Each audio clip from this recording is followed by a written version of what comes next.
Sunitha Williams ഒടുവിൽ ഭൂമിയിലേക്ക്. 258 ദിവസങ്ങൾക്ക് ശേഷം നാസയുടെ അസ്ട്രോനട്ടും ഇന്ത്യൻ വംശജയുമായ സുനിത വില്യംസും മറ്റൊരു അസ്ട്രോനട്ടുമായ ബുച്ച് വിൽമോറും ഭൂമിയിലേക്ക് മടങ്ങുന്നു.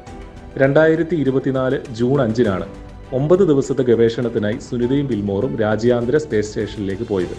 ബോയിങ്ങിന്റെ സ്റ്റാർ ലൈനർ പേടകത്തിലായിരുന്നു യാത്ര. എന്നാൽ പേടകത്തിലെ ത്രസ്റ്ററുകൾ പണിമുടക്കിയതും ഹീലിയം ചോർച്ച സംഭവിക്കുകയും ചെയ്തതോടെ മടങ്ങിവരവ് അനിശ്ചിതത്വത്തിലായി. 9 ദിവസത്തെ ദൗത്യം ഒടുവിൽ 9 മാസങ്ങൾ പിന്നിട്ടിരിക്കുകയാണ്.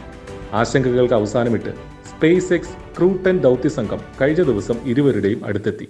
കഴിഞ്ഞ സെപ്റ്റംബറിൽ സ്പേസ് സ്റ്റേഷനിലെത്തിയ ക്രൂ 9 ദൗത്യ പേടകത്തിൽ സുനിതയും വിൽമോറും തിരികെ ഭൂമിയിലേക്ക് വരികയാണ്. ബഹിരാകാശ യാത്രികൾ മടങ്ങി വരുന്നതിന്റെ ലൈവ് സ്ട്രീം നമുക്ക് കാണാൻ സാധിക്കും. മാർച്ച് 19 പുലർച്ചെ 3:27 യാത്രികർ ഫ്ലോറിഡ തീരത്ത് സ്പ്ലാഷ് ഡൗൺ ചെയ്യുമെന്നാണ് പ്രതീക്ഷ.